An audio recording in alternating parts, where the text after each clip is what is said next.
Hello and welcome to another beautiful edition of Locker Room on Voice of the People TV, where football is the main attention. And it promises to be exciting this beautiful day. I am Jerry Arpeliohai reporting for football duties, and it promises to be exciting. It's a full house. Ike Chukwud Maiwa joins me. We're ready to break down all the action and share the hot takes on what's going down in the football. So let's get into it, and don't forget to stay tuned, subscribe, and turn on that notification bell so you don't get to miss any episode of the Locker Room. Also, don't forget to call us via the WhatsApp number showing on your screen to join the conversation. All right? They say charity begins at home. Ike Chukwu, how was your weekend? Fantastic. It was good. It was beautiful. I had fun. Unlimited fun. It was an amazing weekend. I think it's been a long time I had such a very blissful weekend. It's so beautiful. Yeah. Anytime I hear unlimited fun from someone like you, I begin to have imaginations of the kind of unlimited fun, Abi. Unlimited fun. Okay. And United did a very good business over the weekend. A very good business deal. Yeah, over the weekend. And of course, Chelsea also did something very amazing, What did they do? What did Chelsea do? Chelsea is actually mopping up players who they don't want. So. Oh, Chelsea. Okay, Chelsea. Okay, I understand. Hey, started a good deal. Okay, Chelsea. All right, I understand. What about Barcelona? The Barcelona deal was not okay. I'm not a Barcelona fan. Okay, so, yeah, if you only like the Chelsea's, All right, it is what it is. For those who understand, you decode, if you snooze, you lose. Anyway, hopefully, Maiwa gets to join us virtually. And of course, we hit the ground running, talking about the ladies. They say ladies first. We all know that the Super Falcons are through to the semi-finals of the The Women African Cup of Nations, WAFCON, after beating the Zambians in a 5-star performance. They beat them 5-0. A lot of Nigerians were worried about the team not scoring goals, and I think after the 5-star performance against the team that had the current African Footballer of the Year, a lot of Nigerians' doubts have been cleared. But definitely South Africa, they are the defending champions, so they're going to be even more difficult than the Zambian side. So the South Africans actually won the game via penalties, showing that they're a very tough side to crack. And anyway, the coach of the side of Bayana, they are called, and of course, even their midfielder, talking about Gabriela Salgado. That name sounds like an Argentine name, I don't know, maybe she is Argentine by root, but naturalized as a South African. She's saying that she's confident about her team's chances against Nigerian Super Falcons in the WAFCON semi-finals. Salgado believes the team is physically and mentally prepared for the challenge and knows what they need to do to succeed. I know a lot of Nigerians and a lot of the guys, even most especially Kechku, will be interested in seeing their goalkeeper, talking about the South African goalkeeper in the semi-final clash. But it is what it is. But if you look at it, fair and square, it's going to be a very difficult one for the Super Falcons, playing against the Bayana. Yes, outside Cameroon and Ghana, I think South Africa is, the next in terms of, the most developed African teams in female football. So yes, lately we now have the likes of Morocco and Nigeria, stepping into the plate. Of course, Equatorial Guinea have won the Nations Cup before, but they when it comes to football development, I don't think they're anywhere close to these names. And of course, last time we actually played against this South African side, it was in 2016, and it ended 1-0, courtesy of a wonderful free kick by our own striker, Desire Okpanaze. It was the Aisha Buhari Cup, if I remember. So what? Was it the Aisha Buhari Cup? No, the AFCON, the WAFCON at the point, okay. 2016. Desire Okpanaze scored that free kick, and of course we won that game 1-0. It was a it was keenly contested. It has always been against South Africa, whether the male version or whether the male or the female. And now we're having a team, that is actually, went into this tournament with a lot of doubts. People have been talking about, the quality of the manager and how the team actually prepared and all of that. Going into this particular game, I think one thing that the Super Falcons have been able to show is class. I mean, they did that against Zambia, and that's enough. For a side that has the best player in Africa, and of course with a lot of things they've said, how they are going to actually take the Super Falcons to the cleaners.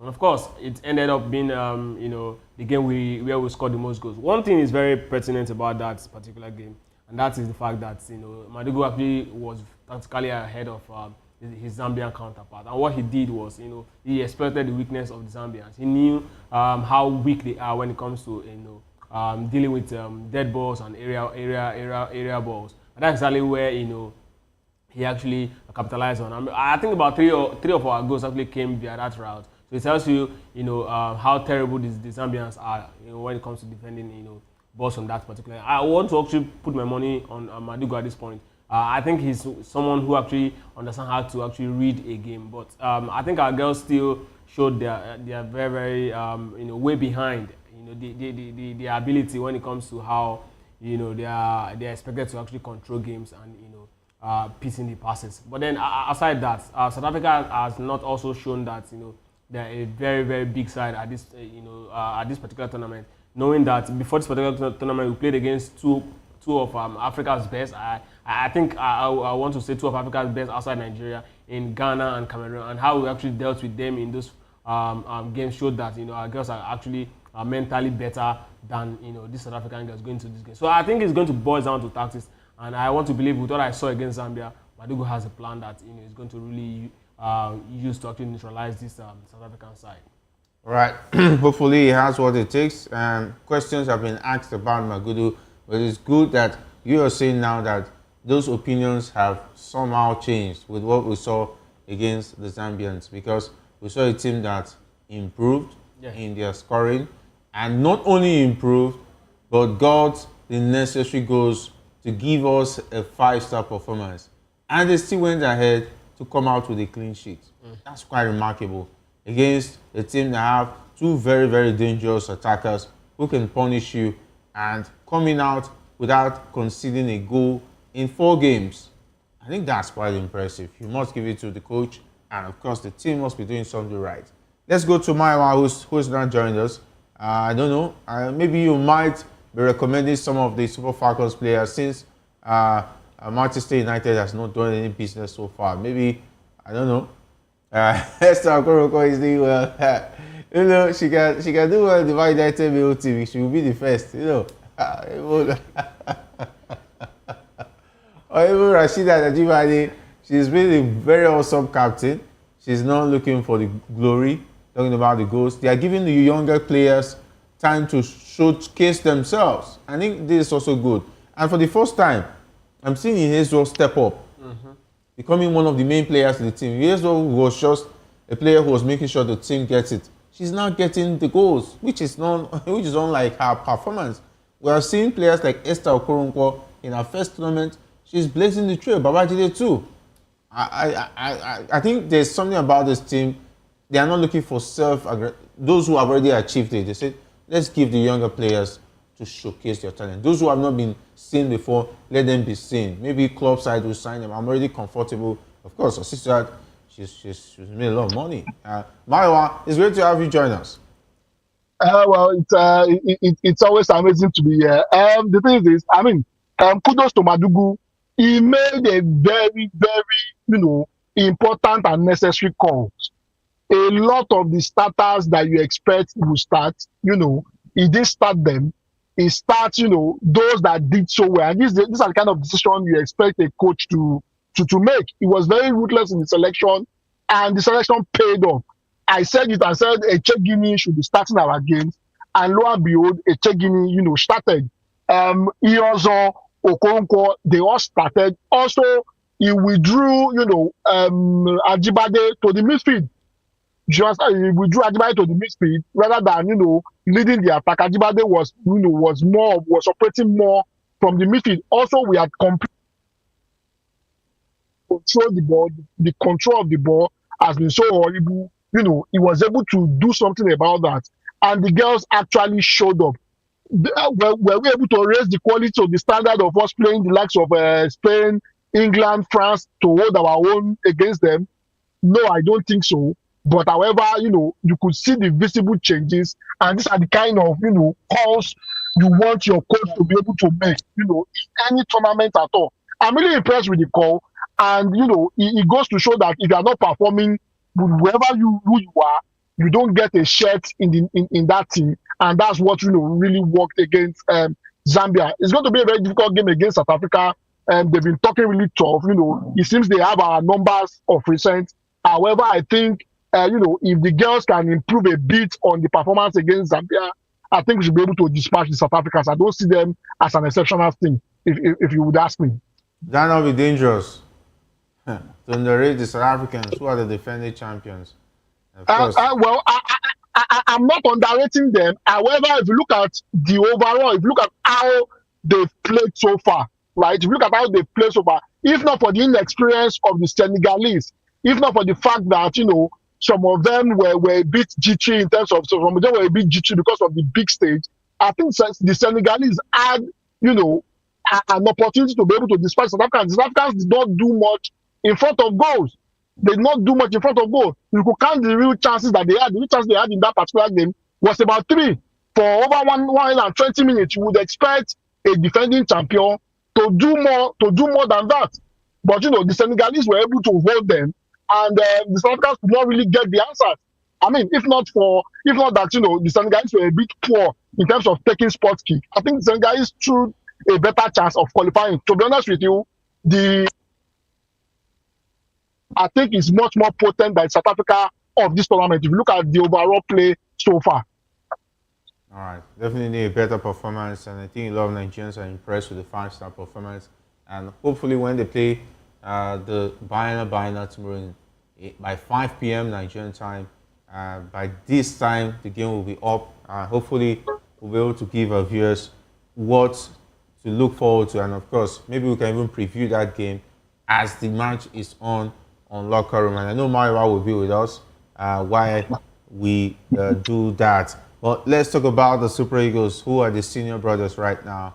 The coach of the side, Chelle, believes that having the best tactics doesn't necessarily mean winning games all the time. In an interview, he explained that football has evolved and mental preparation, small details and interactions between players are now more crucial than tactics. Chelle cited the Manchester United vs Lyon Europa League match as an example where, despite having a tactical plan, the game was decided by mental factors and small details. He emphasized that football is now played at a faster pace, and the difference between winning and losing is often just a matter of centimeters. And the coach positioned himself between the styles of Pep Guardiola and the Red Bull project, preferring to impose his game and philosophy rather than counter his opponent. And he noted that tactics are constantly evolving, and what works today may not work tomorrow, highlighting the importance of adaptability and mental preparation in modern football. He had to make an example of Manchester United.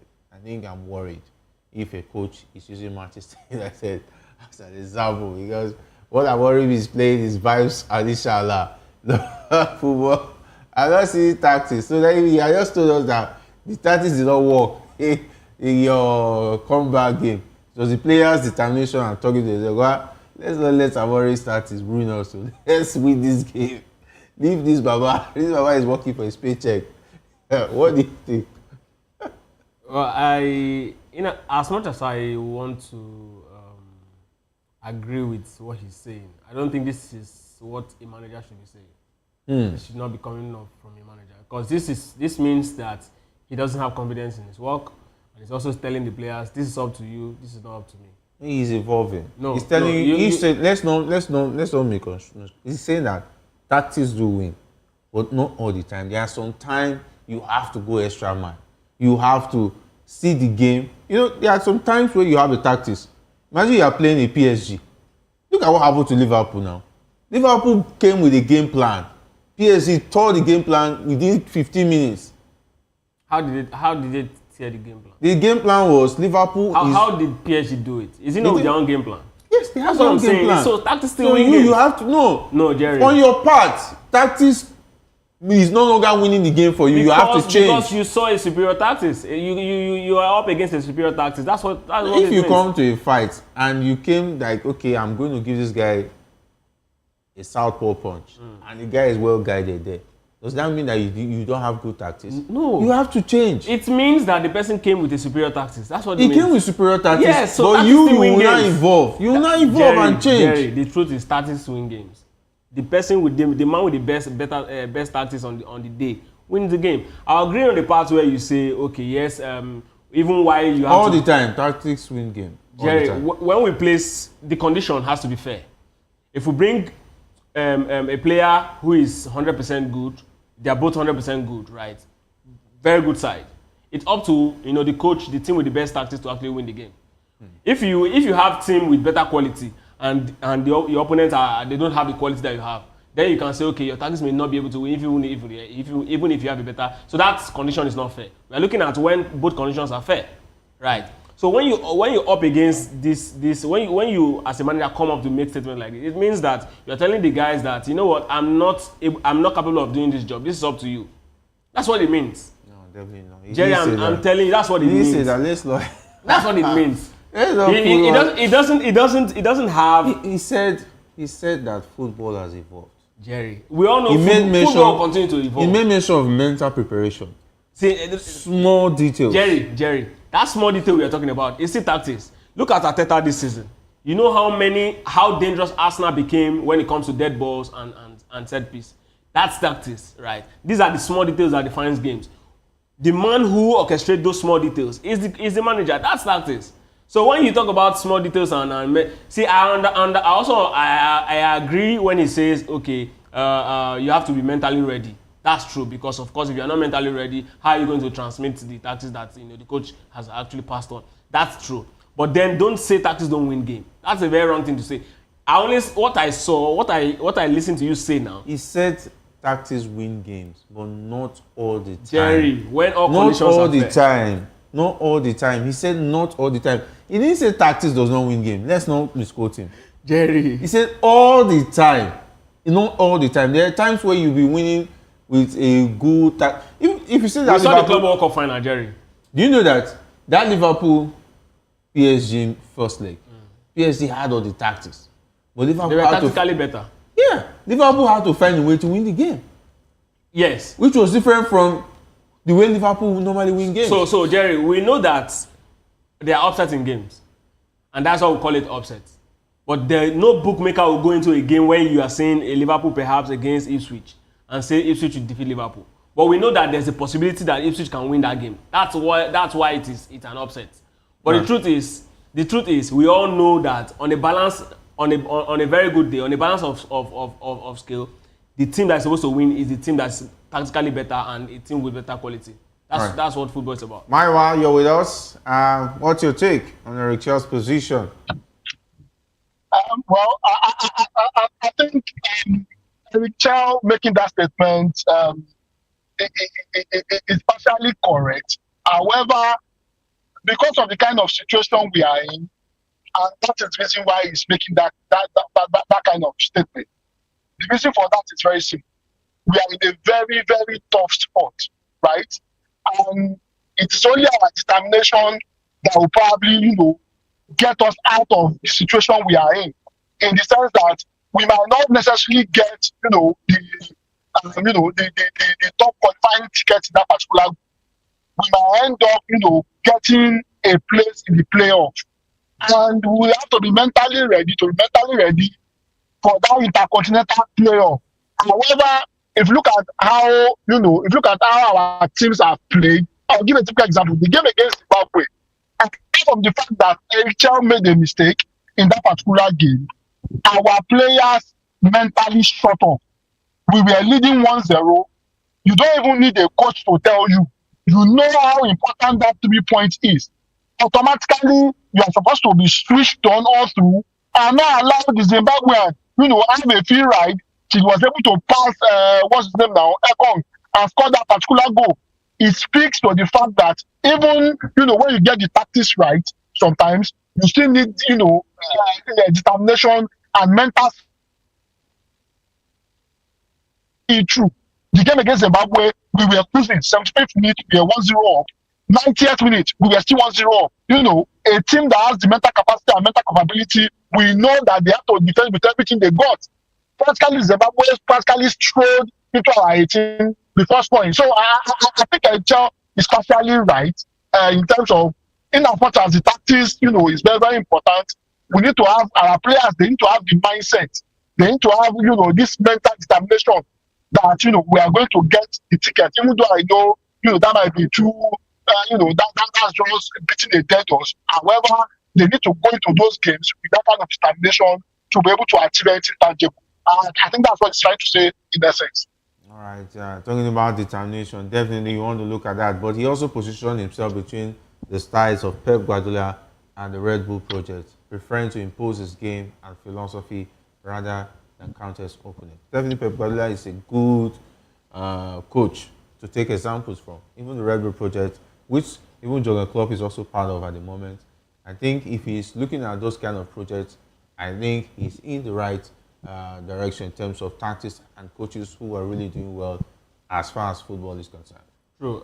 The Red Bull project is a very long-term project. And one thing they've been able to do is they may not have all of the stars, but it's continue to churn up, you know, top players, and of course they have a very good plan to get, you know, a young talent that they will definitely give time and exposure to. So they have a very good pipeline basically, and I think they are like the Ajax of the early 2000s, where, you know, people who actually get the best, the mid 2000 from 2010, where you go there and you get, you know, a lot of quality players, right?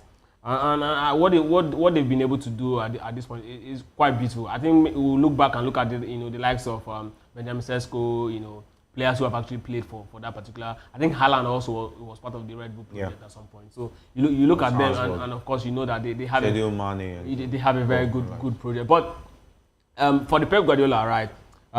You know, Pep Guardiola is, I don't think he's a manager who needs any introduction, right? He's done a lot when it comes to football development, and, you know, how he's actually been able to actually set up his team. But the thing is, you know, when you actually look up to Pep Guardiola, the weakness of him as a coach is the fact that he's quite rigid, right?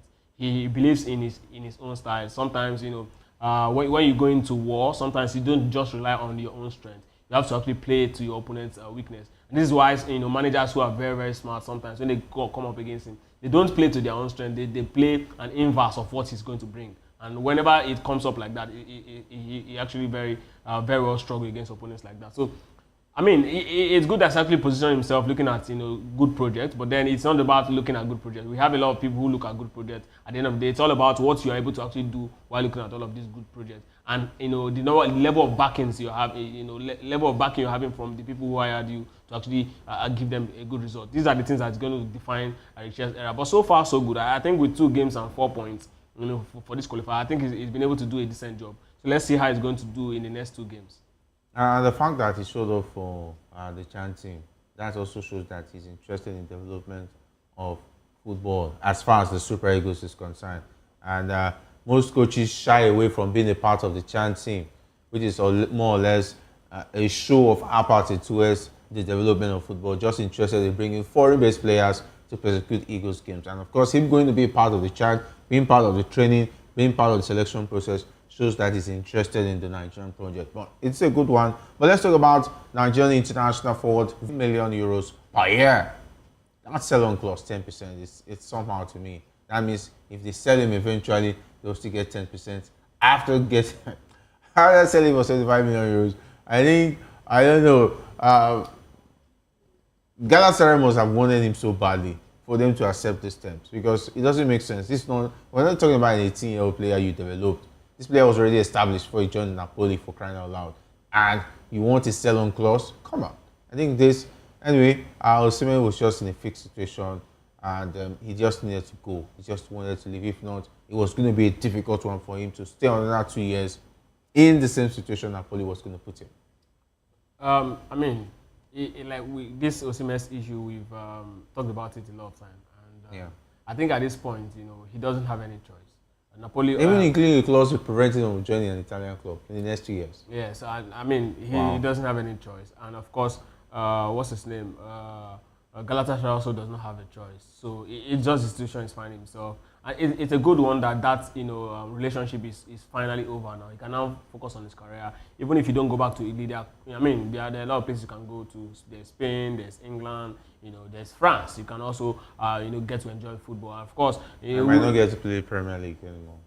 He might. He might. Well, that's a possibility. Yeah. True. That's a possibility. But the thing is, right? If Galatasaray, the way we are saying, bringing life to Leroy Sané, if they can really do their project right, Osimhen might just find himself in the UEFA Champions League, and when he gets to the UEFA Champions League, he might even they might have to play against Napoli, and that's exactly where he has to actually show them, what the player. Yes, what the player is. Osimhen, when I'm playing Napoli in any game, I will make sure I score a hat-trick, and the celebration will be the best celebration in football. I'll go and learn all the types of celebration, 3 different goals celebration.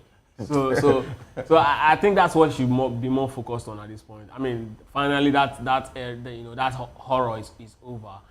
He's free from the shackles of Napoli and of course De Laurentiis. So he should just focus on his football and step back to who he's supposed to be. Because at 27, I think he still has a lot to actually offer the world of football. Within 2 seasons, he might even be leaving Galatasaray. Depends on how well he performs, within those windows. At 29, he can still very much move to top club and then play even if it's 3-4 seasons again. So we see strikers as they play above 33, 34. So if he can actually get to actually play, do you think he already took this deal? Because July is still very, very. There's still lots of July. There's August. Why the hurry to just leave? But how many options does he have?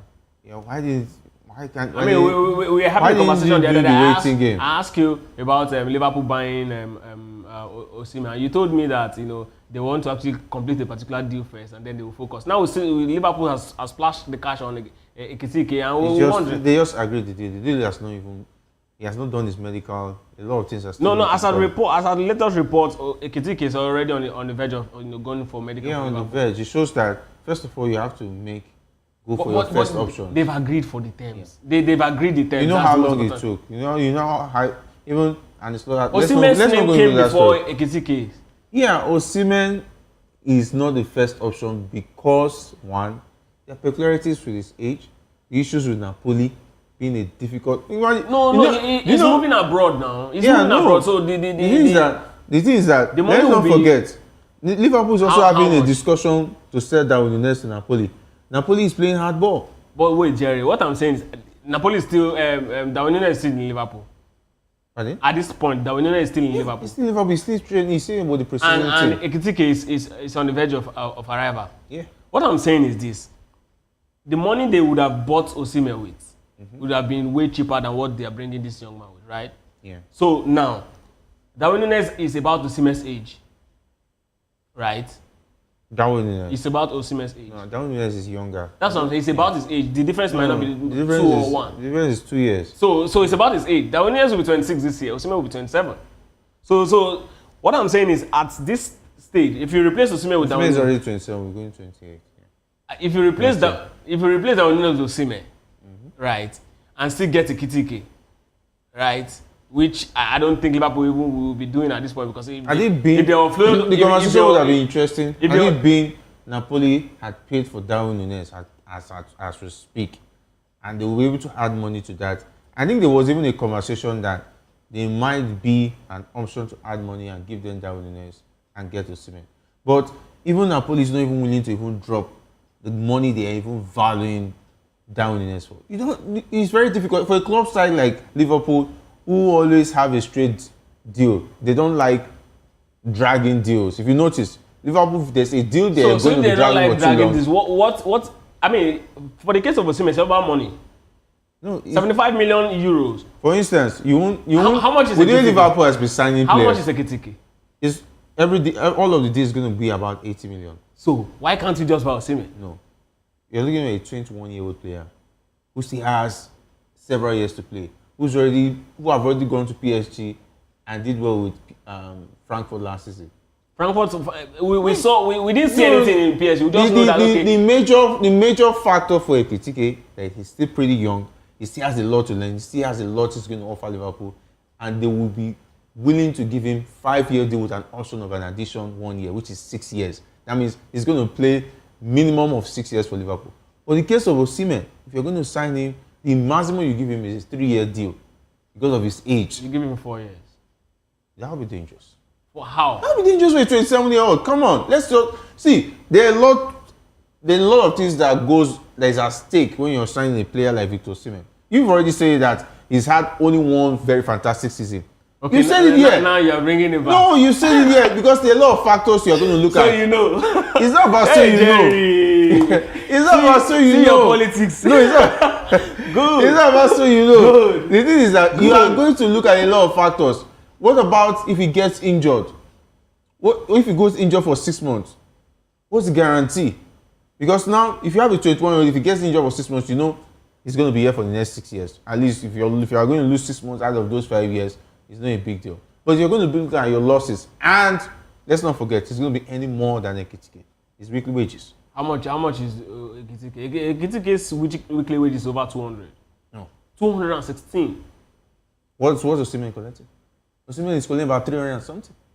And for 27, take a look at it. Business-wise, 75 million for Osimhen, who's going to call a lot of wages.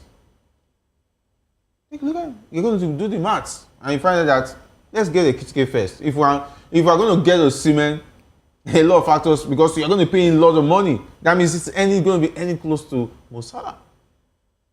Imagine a lot of players. How many players do you have in that region? Only him, Mo Salah and Van Dijk finish. And yeah. Of course, these players have done it. These players have already established themselves in the Premier League, for crying out loud, and they have already done well for Liverpool. That is why they are being paid that much. You know Liverpool philosophy. You didn't make the move, Jerry. You just only spoke. Okay, perhaps there's a rumor, but you didn't make any move because you were never interested. I think it's good they've not made any move. That's what I'm saying. See, because if you look at the factors for Osimhen's contract, why did Chelsea make the move? And they decided to pay 60 million for Joao Pedro and bought the Ipswich guy, the lap. Why did they make that move? Why did they not go for Osimhen direct? You asked yourself. No, they asked Osimhen. It was clear now. Osimhen was one of the conditions was take a pay cut. Okay.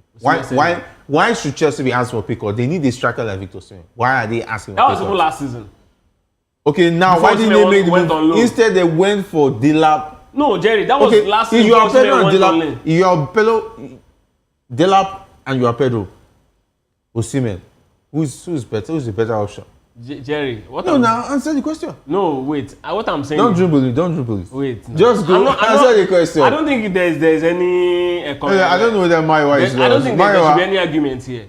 Osimhen is obviously the most established amongst the three of them. Okay, Maiwa, taking a look at the situation, how does it look? Because he will now become the highest earning player in the Turkish league, even ahead of Mario Icardi. I hope jealousy will not step in at the end of the day. Well, he's making history. Well, I don't like the kind of history he's making. That is the end of Victor Osimhen playing for any top club in Europe. If Galatasaray pays 75 million, definitely the release clause will be about 100 million or thereabout. And they will want to give him about 3-4 years contract. Osimhen becomes 31. How many clubs will want to pay 100 million pounds for a Victor Osimhen at 31? So basically, I think that's the end of us seeing Osimhen play in any top club. However, I think you were making analysis about, what Liverpool were looking at in terms of Ekitike and Osimhen. Let me give a typical example. Manchester United signed a Luke Shaw, who was not injury prone. At the age of, I think, 21, 22 thereabout, Luke Shaw has been in Manchester United for over 8 years now, if I'm not mistaken. And how many times has Luke Shaw finished a season with Manchester United? You cannot guarantee these things. The thing is this, Ekitike is not as proven as Victor Osimhen. Yes, he might have had things with PSG and the rest of that. However, he is not proven as Victor Osimhen is. Osimhen comes, with some kind of credibility. He has gone to Turkey, he has delivered. He has gone to, Italy, he has delivered. And I think there will be no reason why, a Liverpool want to spend more on a 21-year-old that is not proven, that can turn out, and I'm not wishing him bad, that can turn out to be mediocre than a proven and trusted striker in 2 different leagues. I mean, I'm talking about two different things because I mean he won titles there. So I think they should have spend money on a Victor Osimhen and see how they would have been able to bring him in. I think it's much more it will serve them much more better than an unproven striker that they want to build on, because I mean this is the kind of person that they want Mo Salah to hand over to. Mo Salah has another 2-3 years to play for Liverpool, and everything will probably be understanding. We have seen Darwin Núñez struggle. We have seen Luis Diaz also struggle. So will Ekitike be able to step in? I was thinking probably I think it would have been much more wiser, much more good business if they are gone for a Victor Osimhen, because he's proving and he's testing. All right, it is what it is. I wish him all the best as far as his move to the Turkish league is concerned, and we'll wait to see how the future will look for him, because he's going to make a lot of money. Stay with Galatasaray, who are willing to pay him his wages and make him very comfortable, meaning that they were impressed with what they saw last season, and for them to go this far, I think it's quite impressive coming from Galatasaray, putting their money where the mouth is. And this looks like a warning bell, warning signs. And Napoli are willing to pay Nigerian international forward Ademola Lookman more money than what he was offered by Inter Milan in a bid to convince him to join them. Inter Milan have been locked in talks with Atlanta for the Nigerian, who is valued at 50 million euros.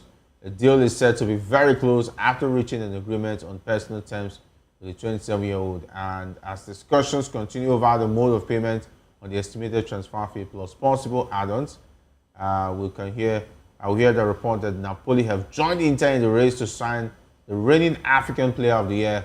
Napoli have offered Lookman 5 million euros per season, surpassing the Nerazzurri's proposal, which is, according to reports, is 4.5 million euros per season. And if you ask me, even if it's 3 million euros per season, he should pack his bag, run to the San Siro and sign that deal. 4.5, just 500,000 euros ahead. See, peace of mind with good money is better than more money and less peace. Because if he achieves so much and gets all the attention, he will not be appreciated. Maybe because he's an African, I don't know. But it's just a Napoli thing.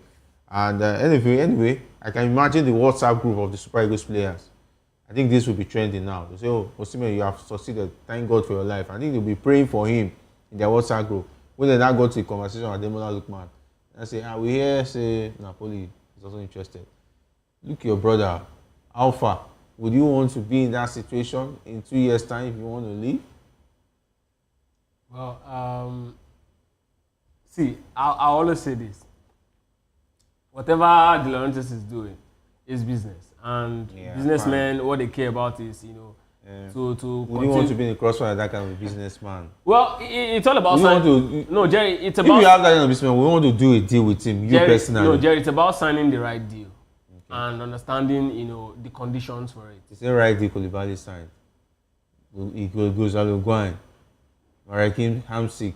No, Marek Hamsik own is different. Marek Hamsik personally signed a live contract in Napoli. Jerry, Koulibaly, Gonzalo Higuain. These guys are not at the level of Ademola Lookman when they moved to Napoli. Oh, really? Right. Okay. So there's no way a player, even Edison Cavani, got his fame. Did you hear the last insult they gave to Osimhen? Did you hear the last? They called him a beggar. That Maradona played for them. That who is he? This is someone who played for them. Jerry, see. I mean, we no, apart from Laurentiis, talk about the fans. Jerry. Talk about even the ball, the way he was treated, and take a lot of Jerry, people can actually be very funny. I mean, we had a conversation about even Arnold, the social media Arnold about handlers. where stores around Liverpool decided not to sell anything to Arnold because he was living for Imagine the social media handle doing what happened to Osimhen, to Mohamed Salah. No, Jerry. What I'm saying is, people will always imagine that Cristiano Ronaldo was treated that same way at Manchester United. Is the social media of Manchester United insulting Cristiano Ronaldo? Official handle. How will Ronaldo be happy to play for Manchester United? Jerry. Is that a good environment to play as a footballer? If you're Osimhen. If I'm Osimhen to play for Napoli. No, the relationship already the relationship already gone south. So there's no reason for him to remain there. What I'm saying is, people have. I mean, we see couples go into marriage and you see they're all smiling. You know, when the wedding ceremony is on. But a couple of years down the line, during their marital crisis, perhaps heading for divorce, you see them start saying things that, you know, ordinarily it's going to be unimaginable for you to even think they will ever say. That's life. I mean, the relations are gone south. People will definitely vent and say whatever it is they want to do, act in very, you know, unreasonable manner. And that's exactly why you look at reactions from Napoli or the Napoli fans or the Laurentis, and of course how Osimhen might not be saying anything, but of course, I mean, his body language will also be telling Napoli that this guy is very angry. He doesn't want to come around anywhere around us. For me, I'm good. I'm so happy it's ended already. For Ademola Lookman, right? If a player is moving to Napoli, the player needs to understand that, okay, I'm moving to this particular club. Sign a contract that you can live with. Sign a contract that you'll be comfortable with, that, you know what, no matter what happens, I will not be caged. These are conditions. If the club really wants you, they're definitely going to agree on your terms. That's why there are usually terms, you know, personal terms before you actually make a move. You, as a father, you're advising him to join Napoli instead of Inter Milan.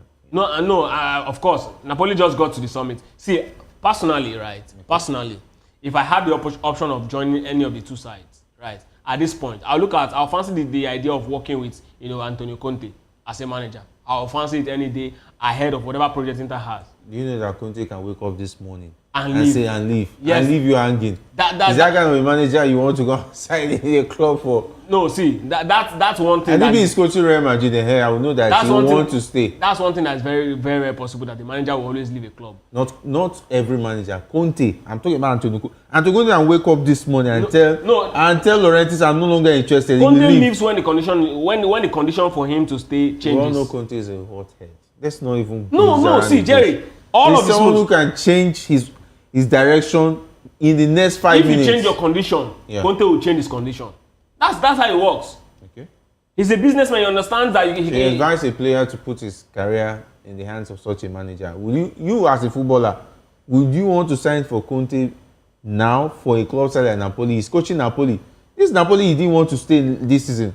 The conditions changed, and Laurentis had to bend. You know why Conte left Inter? The same thing. After he won the Scudetto, he told them, I want my players for Europe. I want this set of players, the Lukaku's and co. I want them. I want to take them to Champions League. Inter decided to sell them, and he left. So it's a manager that understands his worth.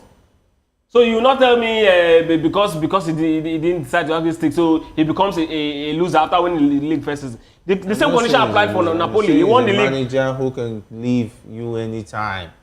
He doesn't care whatever he has achieved. No, so you expect him to choose Jerry, you expect him to Napoli stay based on you expect him to choose based on Antonio Conte. No, I'm saying I will fancy the idea of working with Napoli. That's true. But of course, looking at the conditions with Inter Milan at this point, they are more stable. They of course they were in Champions League and the Club World Cup. So yes, he can actually move to Inter. But either of the choices, I don't think there's anything wrong with them. It's all about what he thinks. And like I said again, it's going to be about in his own terms with the club when you sign the contract. Forget about what has happened. We have two people working in the same company, but the conditions which you join the company and the condition which the next man join the company is not the same. And one person will be happy, the other won't. All right, Mayowa, it is what it is. Inter has already locked the deal, and but Napoli wants to go behind and get that deal done. We all know the history. And where would you advise him to go to? Well, I think it's very simple. People should begin to blacklist Napoli. They are very difficult to do business with. That's number one. I'll give a typical example. Those who joined the workforce in the early 2000s, mid 2000s, through late 2010s, we remember that when they mentioned a particular company being owned by some experts that comes to Nigeria, I don't want to mention that, so it doesn't look like we're casting aspersion on them. The working condition there is always terrible, and if you tell anybody that you have a job opening in people from that region that owns that business, they will always run. I know, probably a couple of people know who I'm talking about. But the thing is, the same thing applies to Napoli. How many people signs a contract and they allow them to go? The numbers are too much. Cavani, Higuain, Koulibaly, Osimhen, and the rest of that. No matter the contract you put, no matter the clause you put in the contract, the problem is provided you are signing for a particular club, the club has at least 75%, right to decide whether you will go or not. No club will agree, right, to give you leverage over them. So it's very difficult to do business with Napoli. And if Adama Lukman is signing for Napoli, he's signing at least 5 years. He's 27. That will be 32. I think you should be very careful. A leopard does not change his skin. A tiger does not change his skin. Napoli should be avoided. To be honest with you, if you still want to have a career after you have run down your contract, I think Ademola Lookman should probably go for Inter. Apart from the fact that Inter is building something special, I think it's very easy for other clubs to do business with Inter than in Napoli. So I would advise Ademola Lookman avoid Napoli at all costs, no matter what they're offering. All right, time really fast spent. My wife definitely spot on there as the situation is. But I think the Manchester United fans will be happy that Rashford has completed his medical with Barcelona. But he's not going anyway fully because Man United is still going to be paying part of his wages because he's going to be How, on loan. And how, Barcelona how, is wise how, to at least see the goods, not like the way Manchester United jumped on Pokoli and Hoyland, the scams. Anyway, but it is what it is. We have to go. And of course, congratulations to all Liverpool fans. Kitike is on his way, meaning that they spent about over 200 million pounds already in the transfer window, going to 290 million pounds as the case is. We have to go big times, my wife, Kechuku, and big times to the guys behind the scene. Talking about Shego not living out, talking about Hassan, as well as Jeremiah and Sam. My name is Jerry Appella. I say thanks for being the part of the show, and to meet again, stay safe, and if not, to at all, do it the sports way.